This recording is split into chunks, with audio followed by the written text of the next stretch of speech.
सुप्रभात बच्चों। Modern English school के ई लर्निंग कार्यक्रम में आप सभी विद्यार्थियों का हार्दिक स्वागत है। मैं विपुल कुमार सिंह, आपका हिंदी शिक्षक। इस वीडियो के माध्यम से आपके व्याकरण का जो रचना खंड है उससे निबंध लेखन जो होता है, रचना खंड में निबंध है। अब तो बच्चों नए पाठ्यक्रम में निबंध को हटा भी दिया गया है, अब अनुच्छेद लेखन आ गया है उसके जगह पर। फिर भी हम लोग निबंध को यहाँ पर सीखेंगे, क्योंकि 9-10 में अर्थात नवम और दसम वर्ग में अनुच्छेद कर दिया, अनुच्छेद लेखन ले आया है। किसके जगह पर? निबंध लेखन के जगह पर। तो अभी हम लोग अष्टम वर्ग में पढ़ रहे हैं, तो अष्टम वर्ग में निबंध भी थोड़ा सा जानकारी ले लेते हैं। फिर इसमें अगले महीने या 1-2 महीने के बाद आपका जो वार्षिक पाठ्यक्रम जो है उसमें उसको शामिल किया गया अनुच्छेद का को भी। तो अनुच्छेद लेखन का भी आदर्श प्रारूप बताया जाएगा, कैसे होता है। थोड़ा सा अंतर होता है निबंध में और अनुच्छेद में, थोड़ा अंतर होता है, बताया जाएगा क्या अंतर है ना। चलिए, आज हम लोग को जो पढ़ना है वो क्या है? निबंध लेखन के आदर्श प्रारूप क्या होते हैं, कैसे हम लिखेंगे, उसको लिखने के लिए कौन से तरीके हैं, है ना। उसमें कई विद्वान अपने मतानुसार अलग अलग थोड़ा सा जो है इसका परिभाषा दिया है, वो जानेंगे। लिखने क्या कहते हैं, निबंध कितने प्रकार के होते हैं, इसके कितने अंग होते हैं, है ना। लिखने का तरीका क्या है, ये सब इसमें हम लोग आज जानेंगे कि निबंध लेखन का प्रारूप सुंदर और आदर्श कैसे होगा, उसके बारे में जानेंगे। चलिए बच्चों, तो बिना समय गंवाए और हम प्रारंभ करते हैं, है ना। चलिए, जैसा कि आप स्क्रीन पर देख रहे हैं बच्चों कि निबंध निबंध जो है आपका निबंध लेखन के आदर्श प्रारूप। तो सबसे पहले जानें कि निबंध है क्या, निबंध क्या है वो देखेंगे। तो जैसा कि आप देख रहे हैं कि निबंध दो शब्दों से मिलकर बना है। क्या, कितने शब्दों से मिलकर बना है वो देखेंगे आप। नी और बंध, नी और बंध, इसका अर्थ होता है ना। नी का अर्थ होता है आपका क्या? भली प्रकार या अच्छी तरह से। अब बंध मतलब बंधी हुई, यानी कि भली प्रकार से या अच्छी तरह से जो बंधी हुई रचना होती है वही आपका निबंध कहलाता है ना। अर्थात इसको हम परिभाषा इस तरह से दे सकते हैं कि वह रचना जो विचार पूर्वक क्रमबद्ध रूप से, क्रमबद्ध मतलब क्रमिक ढंग से, जैसे जो कहा जाए उसके अनुसार क्रमबद्ध होना चाहिए। नहीं कि जो पहले लिखने का वो बाद में लिख दें, जो बाद में लिखने का बीच में लिख दें, और जो बीच में लिखने का वो पहले लिख दें।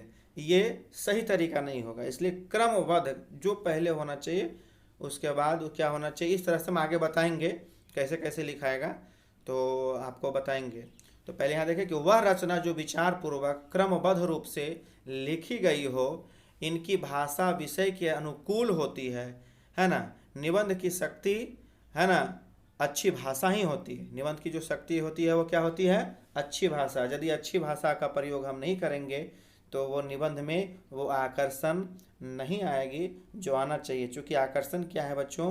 क्योंकि जो पाठक होता है, पाठक मतलब पढ़ने वाला, पाठक जो होता है उसको उसके अंदर ऐसी जो है ना उत्सुकता, और उसके अंदर जो है ये जानने की या जिज्ञासा जो है पैदा करना है कि वो पढ़ने के लिए पहला वाक्य, यानी कि पहले ही जो हम लिखेंगे 1-2 लाइन, उससे उसके अंदर ये जानने की इच्छा जो है जागृत हो जाए कि आखिर इतना सुंदर ढंग से इसमें लिखा है इस विषय पर, तो इसके आगे और भी सुंदर लिखा होगा।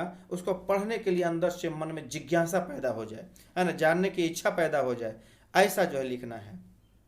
तो वही इसीलिए कहा था कि निबंध की शक्ति क्या है? अच्छी भाषा, यानी अच्छी भाषा ही निबंध की शक्ति है। तो भाषा के अच्छे प्रयोग द्वारा ही भावों, विचारों और अनुभवों को प्रभावशाली ढंग से व्यक्त किया जा सकता है।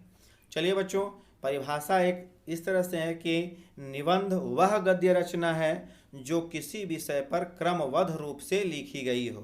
पुनः बच्चों परिभाषा कि निबंध वह गद्य रचना है जो किसी विषय पर क्रमबद्ध रूप से लिखी गई हो। ये तो आपका परिभाषा ही हम दिए बच्चों, लेकिन अब कुछ विद्वानों को का अपना अपना अलग जो है ना मत है, उसके अनुसार दिए हैं परिभाषा, जैसा कि आप देख पा रहे हैं। इसमें एक है बच्चों बाबू गुलाब राय, वे जो थे निबंध की परिभाषा में क्या उन्होंने बतलाया है, क्या उसमें शामिल किया है, वो देखें। कहता है कि निबंध की परिभाषा में अनेक तत्वों का सम्मिश्रण करते हुए बाबू गुलाब राय कहते हैं कि निबंध उस गद्य रचना को कहते हैं जिसमें एक सीमित आकार के भीतर यानी अंदर किसी विषय का वर्णन या प्रतिपादन, एक विशेष निजीपन, स्वच्छंदता, सौष्ठव और सजीवता तथा आवश्यक संगति और संबद्धता के साथ किया गया हो। ये बाबू गुलाब राय के अनुसार है बच्चों। आइए जो आचार्य शुक्ल के अनुसार है वो क्या है, यदि गद्य कवियों को कसौटी है, यदि गद्य कवियों को कसौटी मतलब जांच होता है, तो निबंध गद्य की, निबंध किसका है, गद्य की, और कवियों का कसौटी क्या होता है, गद्य। गद्य अर्थात जो कहानी गद्य के अंतर्गत आता है, कहानी है, उपन्यास है, लेख है, निबंध है ना, ये सब आ जाता है आपका गद्य के अंतर्गत। और पद्य क्या होता है बच्चों, वो आपका कविता है ना, कविता हो गया आपका जो है, दोहा है, ये सब जो होता है आपका क्या चीज़ में आता है, पद्य में। चलिए आगे देखते हैं। तीसरा में आपका एक पंडित श्याम सुंदर दास जी हैं, उन्होंने क्या लिखा है कि निबंध वह लेख है जिसमें किसी गहन विषय पर विस्तार पूर्वक और पांडित्यपूर्ण पूर्व ढंग से विचार किया गया। पांडित्यपूर्ण से मतलब निपुणता से, ढंग से उस पर विचार किया गया हो। अब आइए आचार्य रामचंद्र शुक्ल जी जो हैं वो क्या लिखते हैं वो देखते हैं, है ना। उनके अनुसार क्या है इसमें कि यदि गद्य कवियों या लेखकों की कसौटी है तो निबंध गद्य की कसौटी है। भाषा की पूर्ण शक्ति का विकास निबंध में ही सबसे अधिक संभव है। सही बात है बच्चों। कहता है यदि गद्य कवियों या लेखकों की कसौटी मतलब जांच, तो निबंध जो है गद्य की कसौटी है। भाषा की पूर्ण शक्ति का विकास निबंध में ही सबसे अधिक संभव है, क्योंकि भाषा के विकास जो होता है, जब हम लिखते हैं निबंध तो उसमें हम इमेजिन करते हैं, कल्पना करते हैं, कल्पना का भी विकास होता है, और कल्पना करके ही हम निबंध को अच्छे ढंग से लिखते हैं। तो ये होगा बच्चों। अब चलिए अगला क्या है कि इस प्रकार निबंध किसी विषय पर विचार प्रकट करने की कला है। इसमें विचारों को क्रमबद्ध रूप में पिरोया जाता है। इसमें ज्ञान, विचार, व्यक्तित्व का अद्भुत संगम होता है।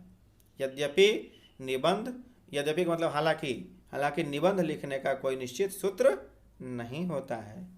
चलिए ये आपका सभी विद्वानों के मतानुसार अपना अपना सबका उसका क्या है, निबंध का परिभाषा दिया। अब निबंध का विषय क्या होता है थोड़ा सा जान लेते हैं थोड़ा सा बच्चों। कहता है जीवन के सभी क्षेत्रों में सफल जो विचार विमर्श के लिए हमें श्रेष्ठ निबंध लेखन की आवश्यकता होती है ना। निबंध किसी भी विषय पर लिखा जा सकता है और जाता भी है, उसमें कोई शक नहीं है।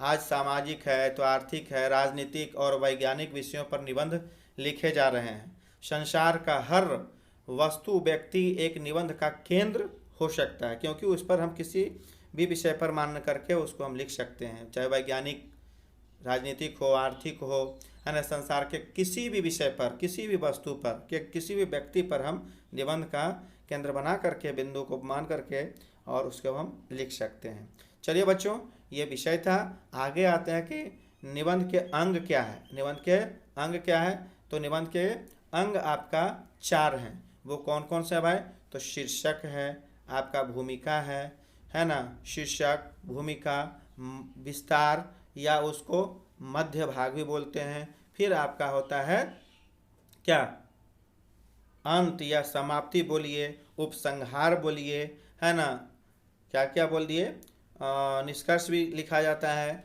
उसको कह सकते हैं, निष्कर्ष कह सकते हैं, समाधान कह सकते हैं, या आपका क्या कह सकते हैं, उपसंहार कह सकते हैं, समाप्ति कह सकते हैं, अंत कह सकते हैं, कुछ भी कह सकते हैं। तो ये 4 हुआ। पुनः एक बार सुन लें, इसके 4 अंग में कौन कौन है। पहला शीर्षक, दूसरा आपका भूमिका हो गया, इसको परिचय भी बोलते हैं बच्चों, भूमिका बोलिए या परिचय बोलिए, है ना। फिर तीसरा आपका हो गया मध्य भाग या विस्तार, है ना। फिर चौथा है समाप्ति, अंत या उपसंहार या निष्कर्ष, जो भी। ये 4 अंग हैं निबंध के, है ना। अब बारी बारी को थोड़ा सा बारी बारी से सभी को देखते हैं। तो निबंध के 4 अंग में पहला आपका शीर्षक है बच्चों। जब हम निबंध लिखते हैं तो उसका जो शीर्षक है बिल्कुल आकर्षक होना चाहिए, ताकि लोगों में निबंध पढ़ने की उत्सुकता पैदा हो जाए, है ना। यानी ऐसा जो है शीर्षक हो जो कि पढ़ने के लिए अभी अभी मैंने कुछ देर पहले बतलाया था आप लोगों को, तो वैसा होना चाहिए। चलिए अब आगे है आपका दूसरा।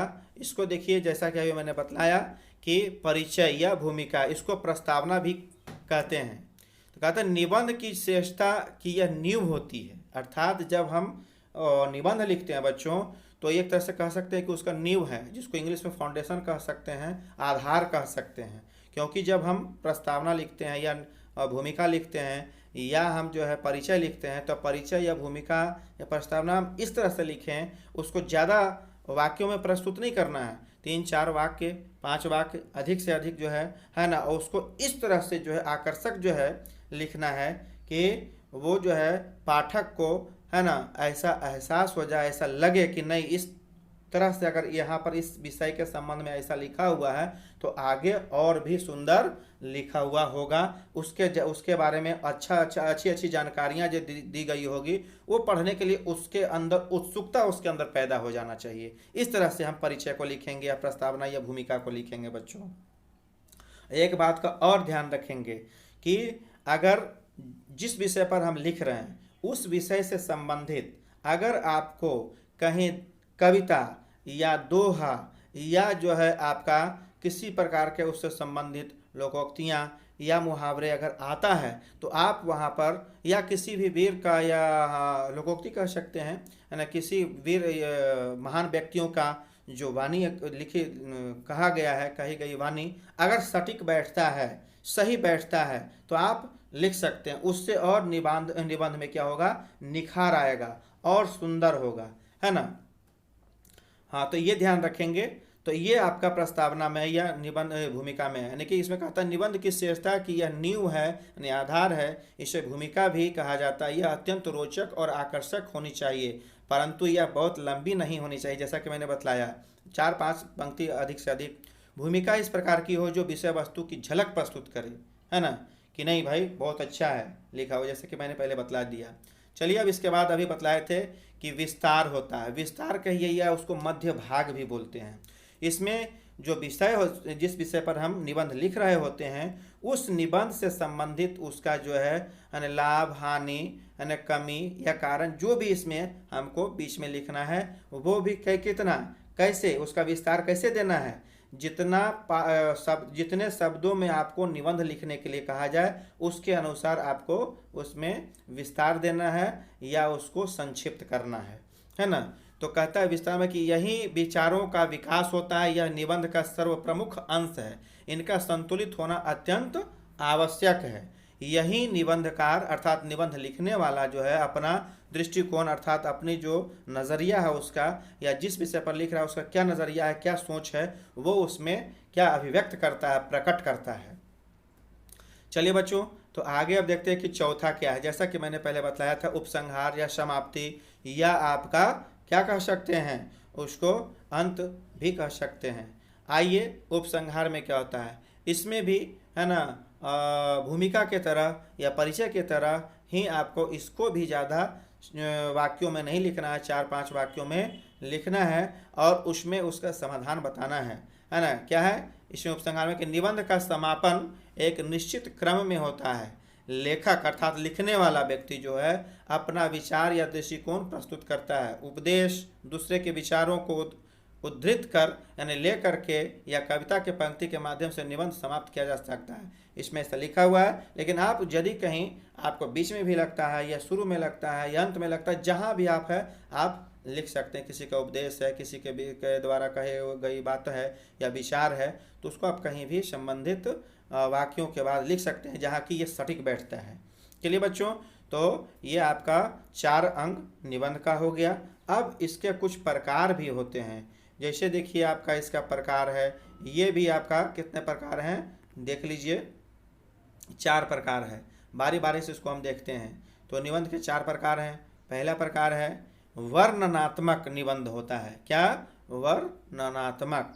कहता है कि वैसे निबंध जिसमें किसी घटना, वस्तु अथवा स्थान का वर्णन होता है, यानी वैसा निबंध जिसमें किसी घटना का, वस्तु अथवा स्थान का वर्णन होता है, तो उसी को हम वर्णनात्मक कहते हैं। उसमें वर्णन के लिए भाषा सरल और ओजस्वी होनी चाहिए। ओजस्वी से तात्पर्य है कि ये प्रभावी होना चाहिए। क्या होना चाहिए? प्रभावी होना चाहिए। और शैली रोचक हो, मतलब रुचिकर हो, अर्थात जो पढ़ने वाला हो वो इंटरेस्ट लेकर के, रुचि लेकर के पढ़े।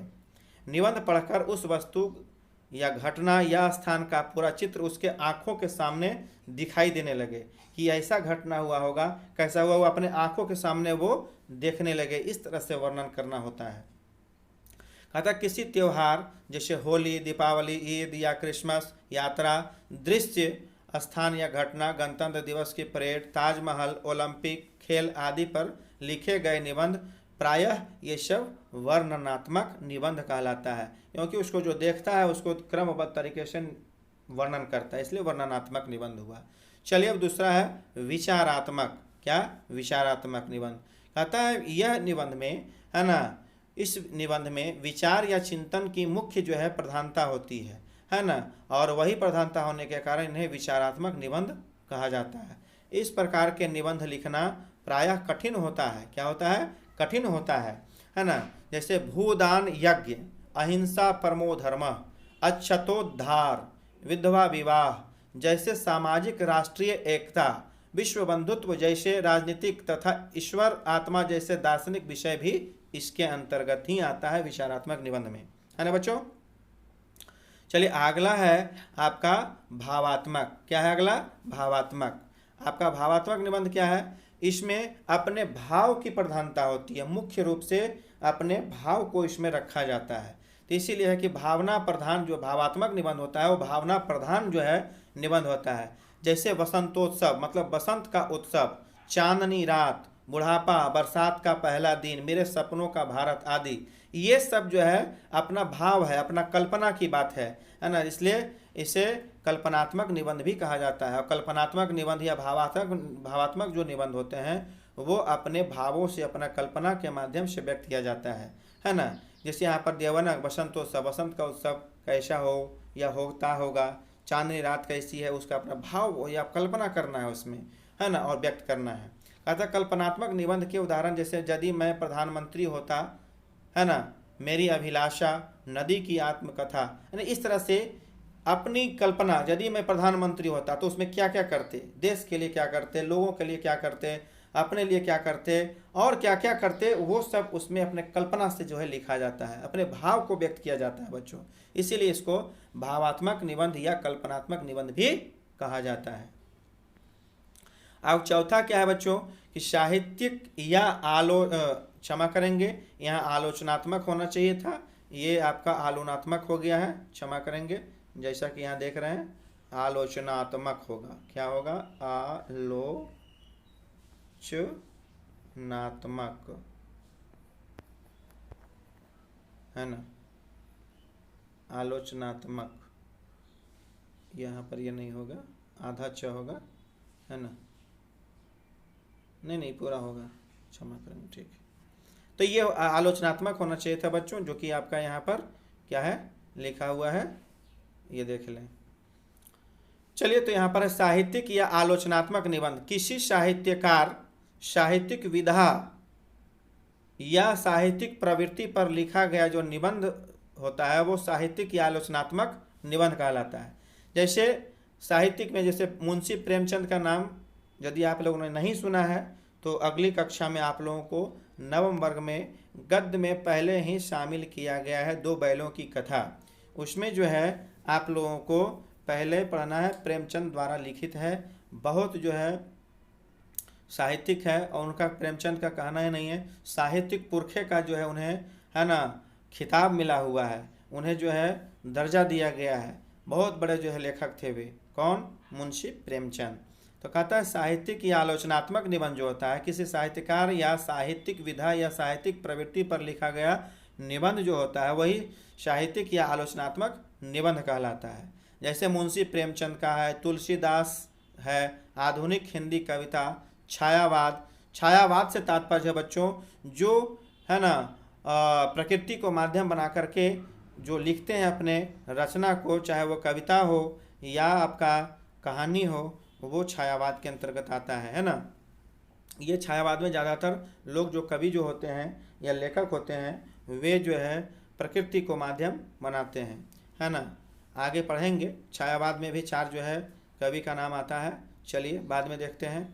छायावाद हिंदी साहित्य का स्वर्ण युग आदि, इसमें ललित निबंध भी आते हैं। इनकी भाषा काव्यात्मक और रसात्मक होती है। जो ललित निबंध होता है उसमें क्या है, काव्यात्मक या रसात्मक। रसात्मक मतलब यहाँ रस नहीं होता है, जूस नहीं होता, बल्कि जो कविता या लेख या जो भी लिखा हुआ है उसको पढ़ने के बाद जो आनंद की अनुभूति होती है वही रस होता है उसमें, है ना।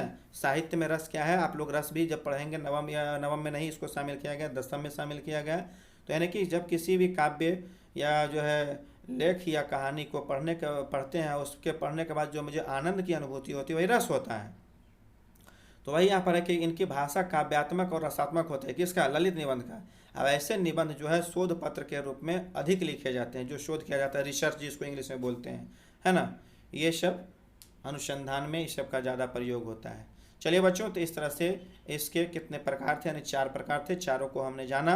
अब आगे कुछ और देखते हैं कि अच्छा निबंध हम कैसे लिख सकते हैं। इसके संबंध में यहाँ पर हम लोगों को कुछ देखना है कि अच्छा निबंध लिखने के लिए कुछ नियम इसमें है।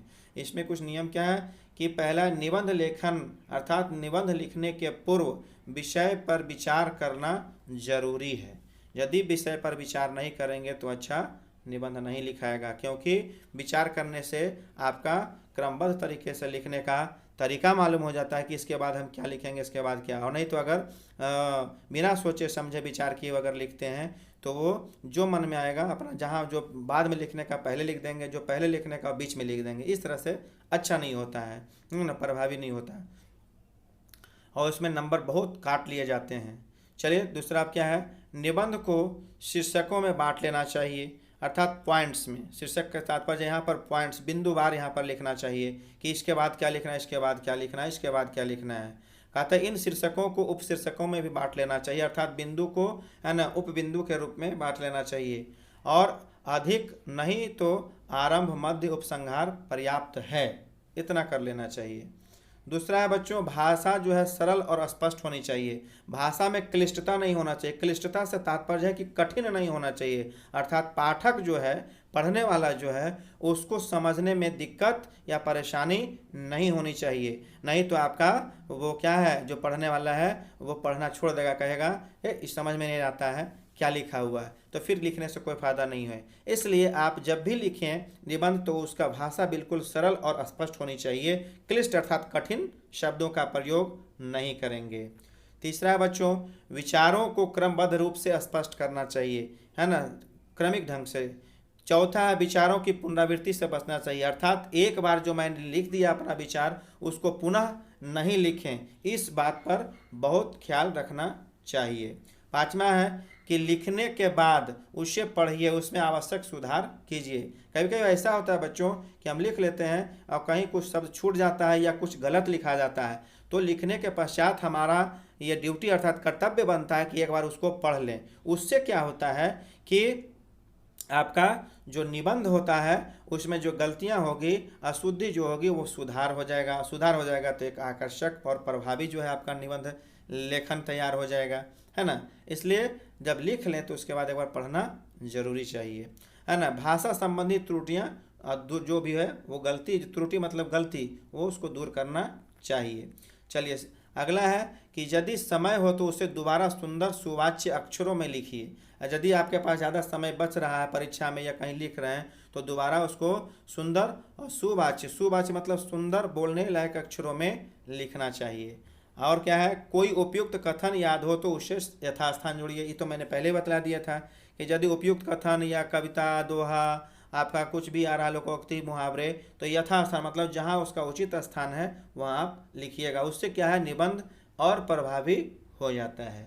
चलिए कुछ और बिंदु है जो ध्यान रखने की ज़रूरत है बच्चों, है ना, कि निबंध जो है परीक्षा कॉपी के 2 या 3 पेज से अधिक न हो। लेकिन मैं यहाँ कहूँगा कि परीक्षा में आप लोगों को 2, है ना, कॉपी या 3 पेज की बात ही नहीं, वहाँ जितना शब्दों में कहा जाए आप लोगों को उतना ही लिखना है, उसके अनुसार ही लिखना है। नहीं तो ज़्यादा लिखने में भी कटता है नंबर और कम लिखने में भी कटता है। हाँ, अगर 2, 4, 10 शब्द अगर ज़्यादा हो जाए, 1-2 पंक्ति ज़्यादा हो जाए तो कोई मायने नहीं रखता, लेकिन ज़्यादा नहीं लिखना है। इसलिए परीक्षा में खासकर जितना शब्दों में आपको कहा जाए उतने ही शब्दों में आप लिखने का प्रयास करेंगे, है ना, ज़्यादा नहीं करेंगे। और उसके बाद बिंदुवार जो है आप शीर्षकों में लिखेंगे, बिंदु के अनुसार कि इसके बाद ये होगा, इसके बाद इस तरह से आप लिखेंगे, पॉइंट वाइज लिखेंगे, अर्थात बिंदुवार लिखेंगे। शीर्षकों को रेखांकित करना न भूलें, जिसको रेखांकित मतलब अंडरलाइन करना। जो मुख्य चीज़ है, मुख्य बिंदु है, मुख्य जो है शीर्षक अर्थात बिंदु है, उसको जरूर आप जो है क्या करेंगे, उसको रेखांकित कीजिएगा। रेखांकित करने से क्या होता है, रेखांकित का मतलब ये होता है, जैसे कि देखिए यहाँ पर लिखा हुआ शब्द निबंध, इस लग रहा है कि ये शब्द जो है इंपॉर्टेंट है, महत्वपूर्ण है, तो इसको अंडरलाइन कर देंगे नीचे। ये हुआ अंडरलाइन, इसी को इंग्लिश में अंडरलाइन बोलते हैं, हिंदी में रेखांकित बोलते हैं, है ना। तो इस तरह से हम लिखेंगे। चलिए बच्चों, तो आशा है कि, है ना, आप निबंध लेखन का जो आदर्श प्रारूप होता है, किस प्रकार से हम लिख सकते हैं, है ना, उसके क्या तरीके हैं, कितने प्रकार के होते हैं, कितने अंग हैं, उसके विषय क्या हैं, निबंध क्या है ना, किस प्रकार से लिखने का तरीका, सारा चीज़ मैंने बतलाया। आशा करता हूँ कि आपको समझ में आया होगा। अब इसके लिए आपको अभ्यास करने के लिए भी मैं दूंगा, है ना, लेकिन इस वीडियो में इतना ही। इसका आदर्श प्रारूप क्या था मैंने बतलाया। अब जो है इसका अभ्यास करने के लिए मैं भेजूंगा, तो वह लिख करके आप हमें हमारे नंबर पर अवश्य भेजेंगे। और इस वीडियो में जो मैंने समझाया है निबंध के आदर्श प्रारूप, इससे संबंधित यदि कहीं आपको किसी प्रकार की भी परेशानी हो तो बेहिचक पूछ सकते हैं, कोई डरने की, कोई झिझक की ज़रूरत नहीं है। चलिए बच्चों, तो इस वीडियो में इतना ही। धन्यवाद।